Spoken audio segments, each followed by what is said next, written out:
Masdan mo ang iyong mga mata na tila bang nangangapa sa pagpanaw ng sigla sa iyong mukha.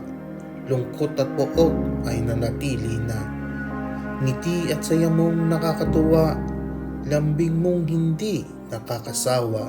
Mga iyakap at halik mong nagbabaga, tila nawala na ng parang bula.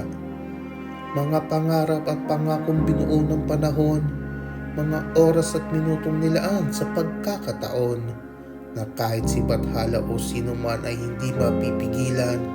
Subalit sa isang iglap lang ay nagbago na ang kapalaran, na kahit anong gawin tama ay walang kahulugan. Kaya wala na akong magagawa pa kundi lisanin ang pagmamahala.